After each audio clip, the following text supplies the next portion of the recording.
Before we continue with the mimer, I wanted to point out two things which I forgot to mention as we were learning the list, but I don't want to forget them, so I'll say them now, and then we'll go back to the mimer. One of them is that one of the halachas that pertain to Purim is called Apoishet Yad Noisim Lo. We spoke about it. And we said it means that on Purim, whoever stretches out a hand and asks for tzedakah, on Purim you don't ask any questions and you give. So that is because on Purim there's a special emphasis on tzedakah, which means besides the fact that there is a mitzvah to the two mitzvahs on Purim is to give food packages to friends and to give tzedakah to the poor. That's in general, but I could give once and I did the mitzvah. Or I give two poor people and I did the mitzvah. But this is saying something else, that whoever stretches out a hand, no matter how many times, but if someone stretches out their hand, on Purim you don't say no to anyone. So the Rebbe once said, and we should take advantage of this, that Hashem observes the mitzvahs just like we do. There's a medrash that says Hashem is different than a king of flesh. Kings of flesh, they tell the people of their country to do things, but they themselves don't do it. They tell everybody else to do it, but they don't do it. But Hashem, whatever he tells us to do, he also does it himself. Of course, when we say that Hashem does it, it doesn't mean chas v'shalom the way we do it. We're physical people, and we put physical tefillin on. But like I just mentioned, everything in the physical has a counterpart in the spiritual, and it means that Hashem puts on tefillin, whatever that means in the spiritual realm. Hashem davens, whatever that means in the spiritual realm. Hashem eats matzah, whatever that means in the spiritual realm. But basically, whatever he tells us to do, he does on his level, in his way. So if Hashem told us that whoever stretches out a hand, you don't say no, you give them. So Hashem also follows the rule. That means on Purim, whatever you ask for, Hashem says, okay, you stretch out your hand. I gave a ruling in halacha that on Purim, you have to say yes to whatever you ask for. So today, to take advantage of, call Apoishet Yad, that's Purim. So it's during the 24 hours of Purim, to have that in mind. It's a day to ask for all the things that one needs, whether it's begashmis or beruchnius. And of course, if you want to ask for one bracha that'll bring all the other brachas, you should be asking for Mashiach. The second thing I want to point out is, if you have your booklets near you, if you can turn to page 9. So we know that the Amalek is written in two places in the Torah. One is in Parshas B'Shalach, and one is in Devarim. The one we say every day at the end of davening, it's in the Siddur, it's in Devarim. It starts off like this: Zachar, remember, Eis asher asa lecha Amalek, what Amalek did to you, B'derech b'tzeischem Mitzrayim, on the way when you left Egypt. So one of the things that is emphasized in Chassidus, that these three words are very significant. On the way that you left Egypt. What does that mean? Remember, we learned that Amalek is a klifa, that its goal is to cool down our enthusiasm towards godliness, which means we have different kind of Yetzaharas. We have Yetzahara that drives us to pursue honor, money, power, other pleasures. And then there's the Yetzahara that is all about one thing. It just cannot tolerate godliness and will do everything it can to cool off our enthusiasm in godliness, to throw doubts in our mind, and so on. So therefore, when did Amalek attack? Amalek attacked when we went out of Egypt, which means on a personal level, that's Amalek specifically attacks a person whenever they're sort of embarking on a new level. They're upgrading their Yiddishkeit. They're moving forward and lifting themselves out of a certain limited place where they were before. And they're moving forward. Amalek sees that they're growing. Then Amalek comes running to attack and not allow that person to move forward. Many people will find at this experience, especially people when you're first starting to get involved in Yiddishkeit, you would imagine, and that's the way it should be, Hashem, I'm getting involved in Yiddishkeit, and all the doors open up. Wherever you turn, everybody's helping you, and everybody's so excited, clapping their hands, and your friends, and your relatives, and your parents, everybody is complimenting you and so happy for you. Not exactly what happens. This door is blocking you, and there's a log blocking you here, and someone is blocking you there. And I remember there was a Professor Green. He was a big scientist, and he later became a Lubavitcher Chassid. And he's the one that, a famous story with Rabbi Moshe Feller from Minnesota, that he tried to get an appointment with him for months, and he couldn't get to speak to him. He wasn't religious. They had to speak to him about a certain matter and just couldn't get to him. Finally, they had an appointment. And they're sitting and talking, middle of the appointment. And he realizes that it's mincha time, and he didn't have mincha yet. And just then, this professor got up to look in his bookcase for something. He was looking for a certain book. So while he was busy looking for the book, he decided, okay, it's mincha time. He got up in his office and started davening mincha. Most people would be embarrassed to do that. This guy doesn't know what I'm doing. And I'm here to speak to him. I'm taking up his time. It took me months to get the appointment. I'll daven a little bit later today, or maybe I'll skip the davening. And tonight I'll do 2 times Shemona Esrei. He daven in the room. When he turns around after he's looking at his book, he sees he's standing by the wall. He's talking to the wall, you know. And he was wondering, what in the world is he doing?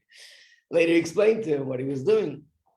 And after that had the biggest impact on him. And that, I guess he saw emes. And when you see emes, you're impacted. So this Professor Green said that when he made up his mind to start keeping kosher, he made up his mind, from now on, I'm going to be keeping kosher. Just that next day, he had to go somewhere. And he forgot to take his kosher food along with him, because normally he would just stop off at a place and buy something. And he gets off, he says, you smell all the good, delicious food coming from all the different places. And it was just then when he made his achlata to stop it. That was his big test. He's going to go hungry. And this was years ago when the kosher food was not as accessible in supermarkets all over like it is today. So this is Amalek. When he sees a person moving forward in Yiddishkeit, that's what he can't tolerate more than anything else. So very often we'll find that if I make a certain achlata and I want to go forward and I want to grow, something comes up that's blocking me. But of course, being that we know, once you recognize this is Amalek, then I'm not intimidated by it and I move forward. So these are the 2 things that we did not mention as we were doing the booklet. So now we'll go back to the Maimer. So in the Maimer, we're talking about Simcha and Atzvus. Some of you probably didn't get the sheet, some of you that are here now. Let me see if I have extra sheets.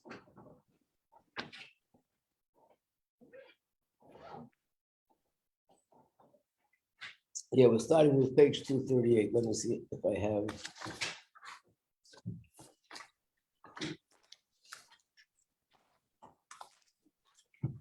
I have some.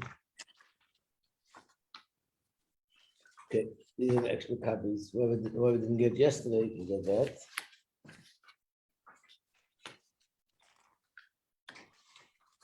And then we're going to go to page 39. So this is for everybody because I think no one really got this page 239. Okay, if you can pass this around. Thank you.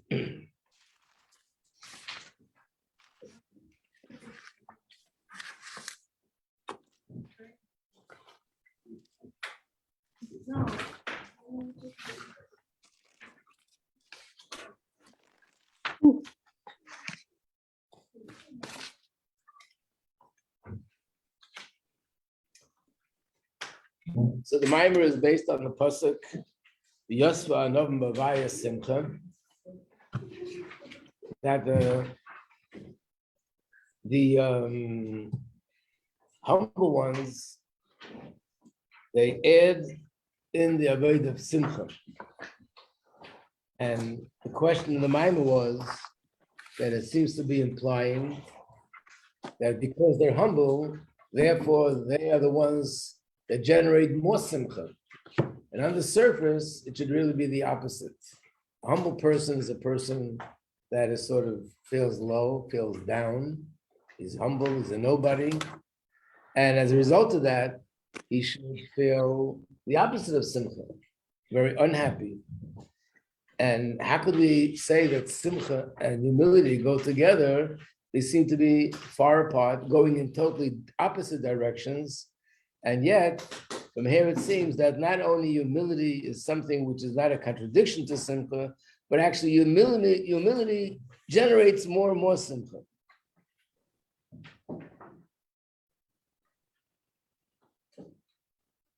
So we're in Yud Tes.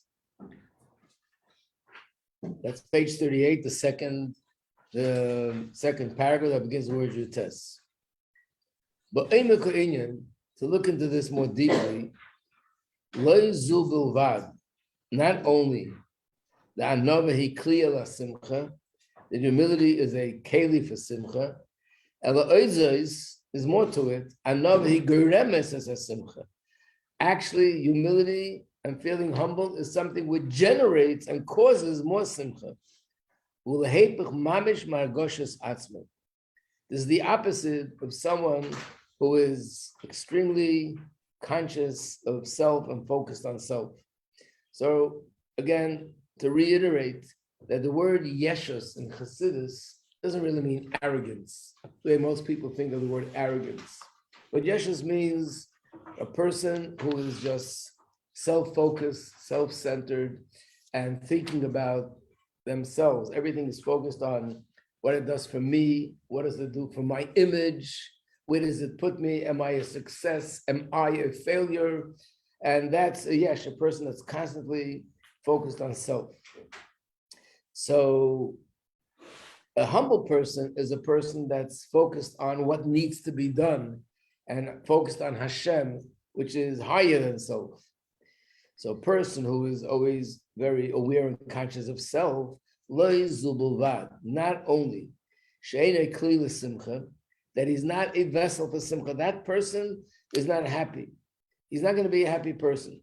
This means a person who is excessively involved with feeling self, he can never be truly happy. That's for sure. It's more than that. Hargoshas atzmai, this focus on self, is sibul la'atzvus. That's what causes depression, and that's what causes sadness. Kidu, as it's known, the teva hanachash su ba'atzvus tomim. It's brought down in Chazal that hanachash, a snake, by nature, is a sad creation. And why is the snake sad? It's not because the snake is missing something. For example, doesn't have enough food. When people are afraid they're not going to have enough food to eat, they become sad. They don't have enough money to provide for themselves. A nachash doesn't need to worry about food. Why not? What's the menu of a nachash? Anybody knows that menu? What? Dust and earth. Adar, his food is always ready there because it says nachash offer lachmei. Hashem says in the Chumash that the bread of a nachash, of a snake, is the earth, and offer earth is found everywhere. So what is the nachash? Teva atzlei. It's natural for the nachash. It's just part of his sort of disposition that he's always down.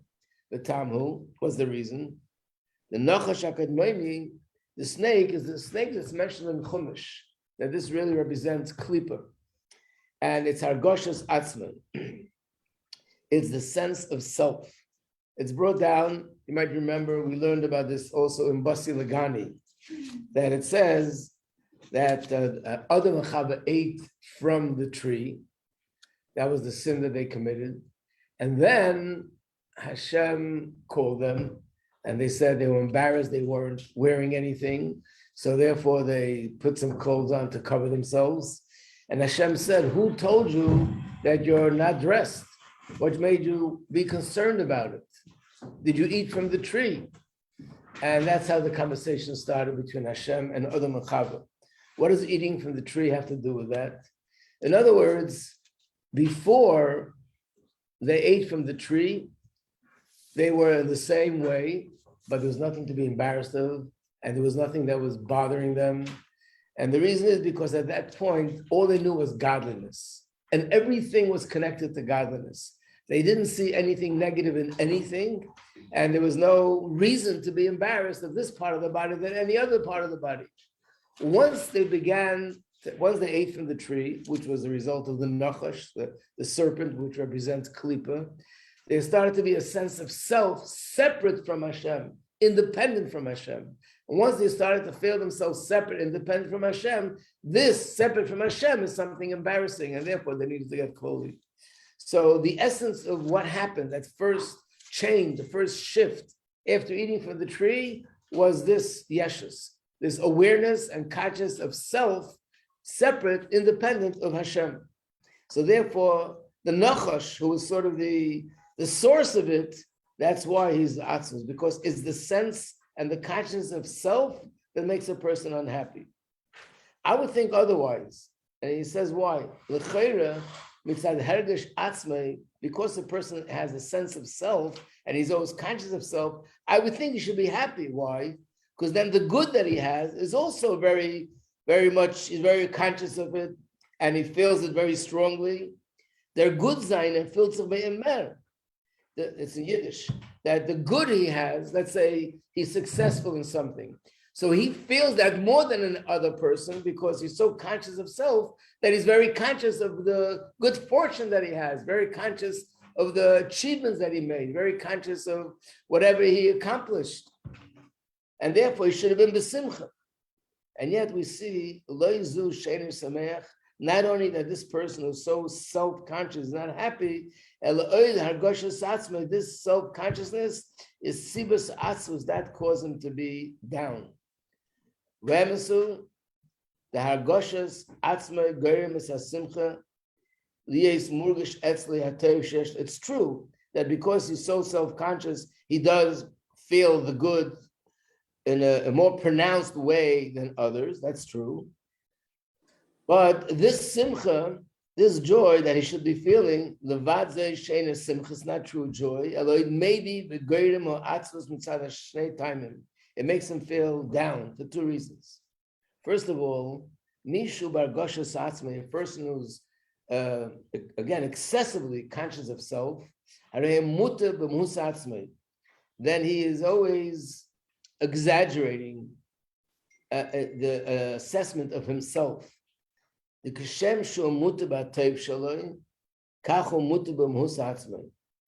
what he's saying here is that a person who is always super conscious of self, he's always exaggerating things, both in the positive and also in the negative. Which means if he accomplished something, you would think that, wow, he changed the whole world because it's so exaggerated in his head. If something is not working out for him, it's also exaggerated. This is the worst disaster that could have happened. And that's because this consciousness of self, it's like looking at everything with a magnifying glass, and everything is so much bigger. So that's number one.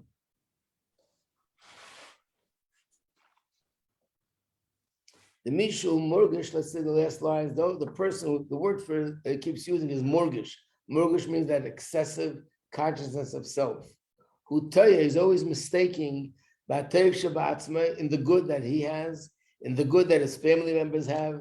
And he always thinks that he's very smart and he knows everything and he understands everything. What? You're not such people? When we learn the Maimer, we're supposed to be thinking about ourselves, like do I feel this way sometimes? Is this something which happens to me? Or mispar b'diyosav, and this person is boasting about what he does know, and mishala b'ashkavosav, he's always proud of his way of looking at things. In fact, gamim any idea, even if he doesn't know Torah, he gets involved in conversations in an arrogant way, and he doesn't even realize how much he doesn't know of what the subject that they're talking about, because he's just, it's not that he is doing it intentionally. He exaggerated his greatness so much that he thinks that he's on the same level as these people who are really great Torah scholars.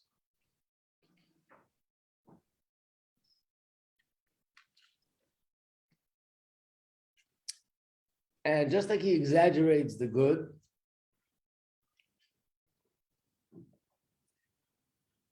he also, I'm just thinking we should do the words inside. Okay, let's read a little bit more inside. So I'm on top of page 239. The last words on the second line. The imhu yedeya sefer. If he's somebody who is a scholar, he really is a scholar. Ein ktsei legasus ruch. Then there's really no limit to his arrogance. Tamid medava b'shvach atzmai. He's always speaking about himself.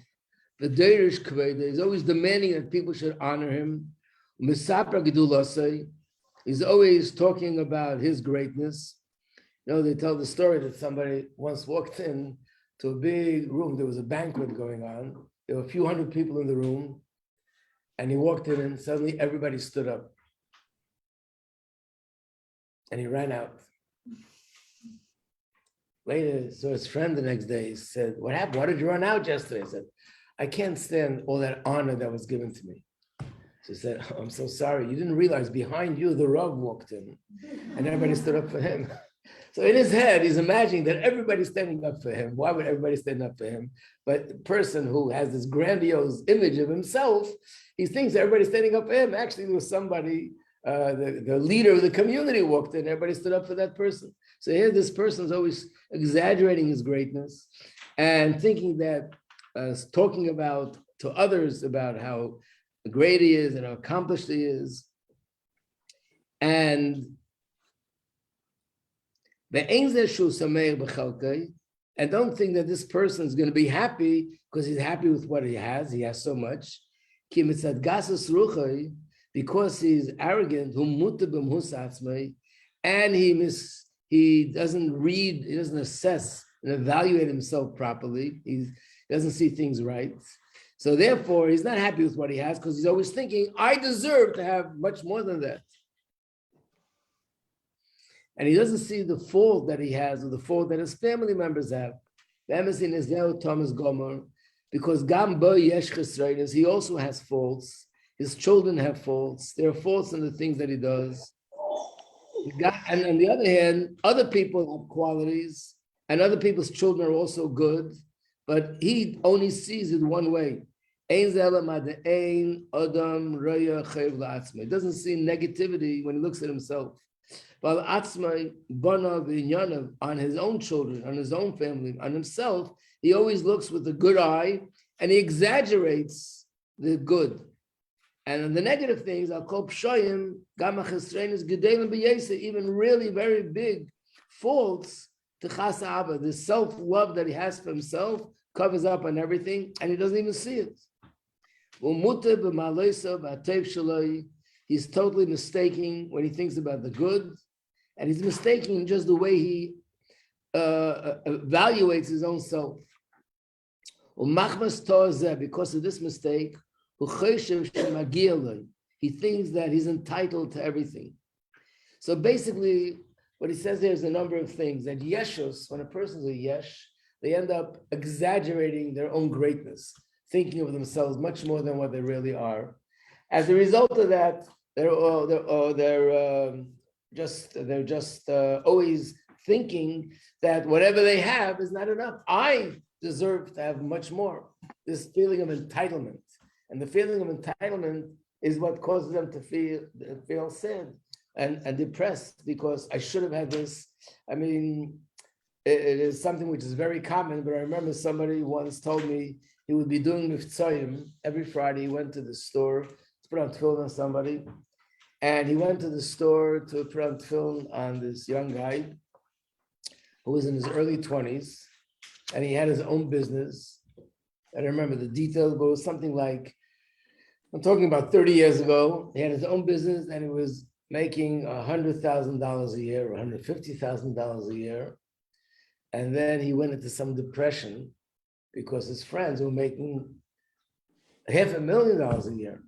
And he was depressed. In other words, you're doing well. Nobody your age has this kind of money. You built up a business. You have, or his parents put him into the business, but you're earning $100,000, $150,000 a year, a single guy. That's not bad. But you're comparing it to others and you're thinking, how come I don't get that? Which means I'm entitled to have something more. And when you feel entitled, then you're always feeling, down and bad. So basically, this yeshus is something which is, there are many levels to this, but the yeshus means to be self-centered, self-focused, and that is what Amalek is actually all about. That's what we learned about Amalek. And that is what leads to the opposite of simcha. And this is the reason why Dafka Purim is a time to go against it. I'm going to show you something now, which is not exactly what we're talking about.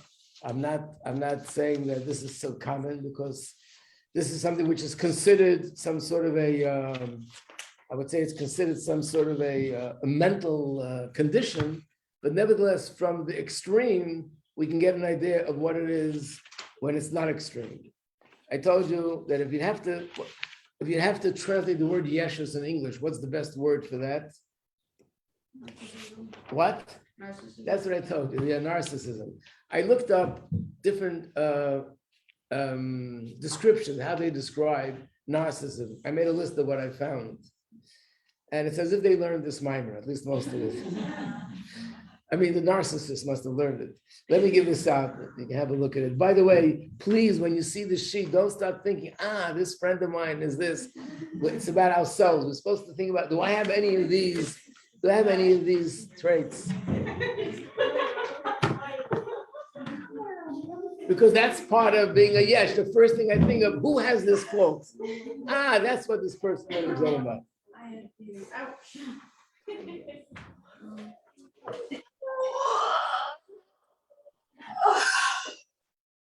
I'm just going to point out a few of them which relate to the mimer that we learned.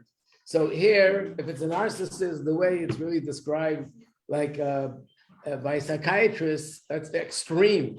But every person has this yeshus. So we have everything it says here in a smaller scale, and we should know to recognize it. Number one, exactly what we just learned, exaggerate. I'm looking, there's two sides. One side starts with number one, and the other side says a relationship with others. Let's first look on the first side, which says Rashis Goyim Amalek. How Amalek is really the source of everything else that's negative. Exaggerates their achievements and their talents. They make it much greater than what it really is. Number two, expects to be recognized as superior even without achievements that warrant it. Number four, I'm skipping, requires constant admiration, because it needs this to enhance and to inflate their sense of self. Number five, has a sense of entitlement. Their needs are paramount. So these are people, this is what a person has a certain feeling like, how could I not have this and this thing that I need? How could that be?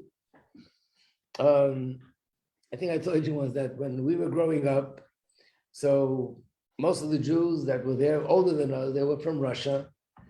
And they went through what the Russian people those days went through, what the Ukrainian people are going through right now. When you go through in time of war, everything is just to be alive is a miracle, and to have something to eat is a miracle, and to have a place to put your head down is a miracle.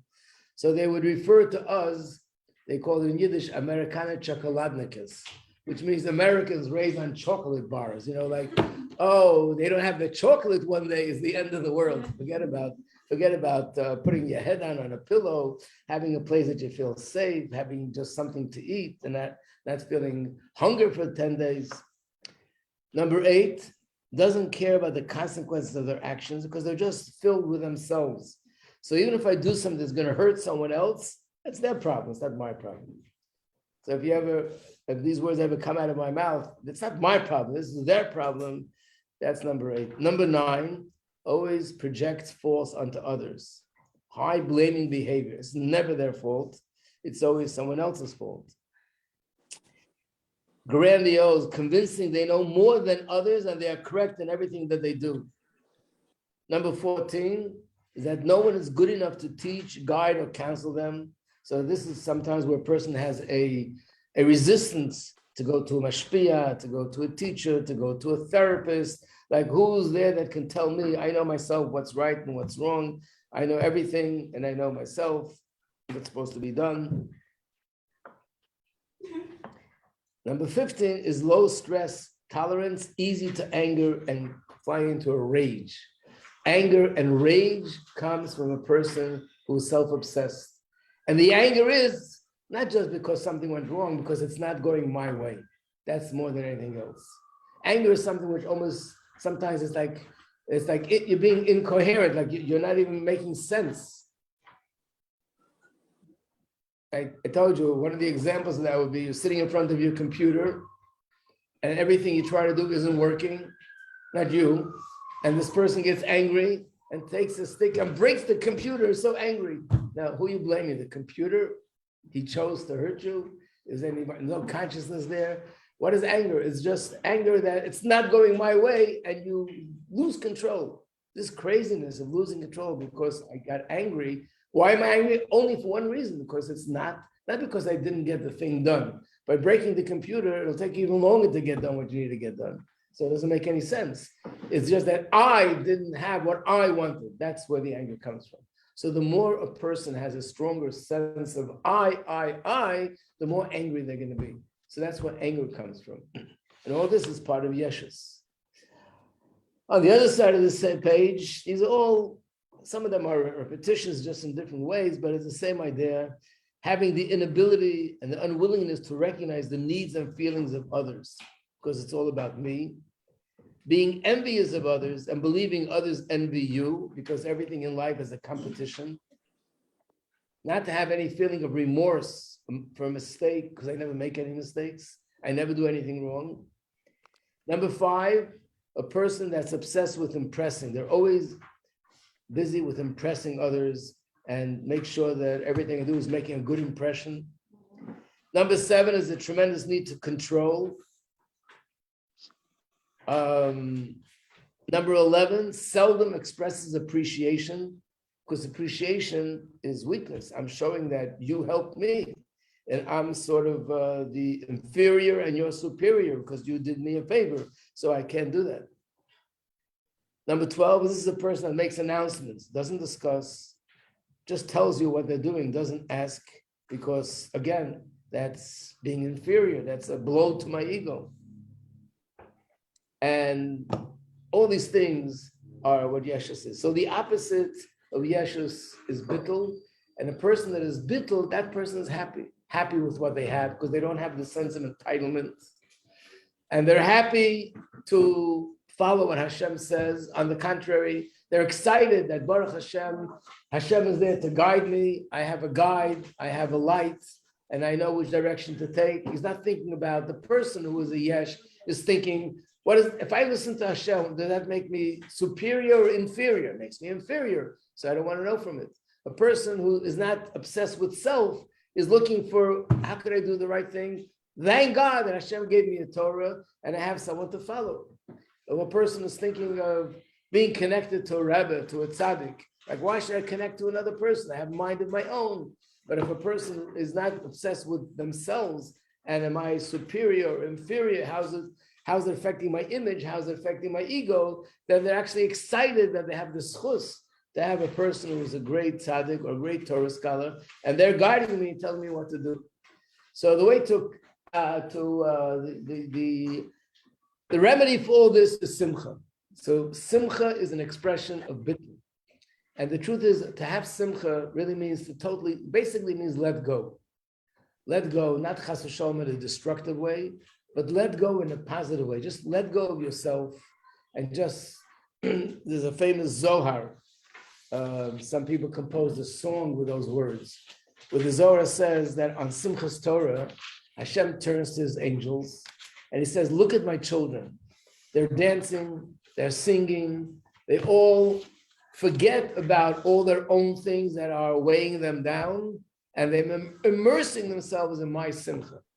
When you go to a place on Simchas Torah or on Purim, and you see people dancing and singing and their faces red and they're excited, it doesn't mean that life is perfect. Everything is perfect for them. Everybody has their little peckle. Everybody has their packages of things that weigh them down, whether it's financial, whether it's health, whether it's children, whether it's marriage. We don't have to go through the list. Everyone knows what the list is. And nobody's life is perfect. If it's good in one way, there's something missing in another way. That's just the way it is, the way Hashem created the world. And yet, how can the people be Simcha? Because Simcha means let go. Just let go of yourself. Hashem wants you to be Simcha. Ashreinu matei chalkeinu. I'm a Simcha because I'm fortunate that I'm a Yid and I have Torah and I have mitzvahs and I'm able to connect to Hashem, who is eternal. And the more I think of that, the more Simcha I have. And any thought that comes to a person's mind, especially on these days, any thought that is about, but I don't have this and I'm not that, or even ruchnius, I'm happy that I'm connected to Hashem, but I'm not really such a good Jew because I'm doing this wrong or that wrong. That is Amalek, because it's still focused on self. This person's focused on self materialistically, this one's focused on self financially, and you're focused on self spiritually. Just don't focus on self, focus on Hashem. Of course, we can't live 365 days a year like on Purim every day.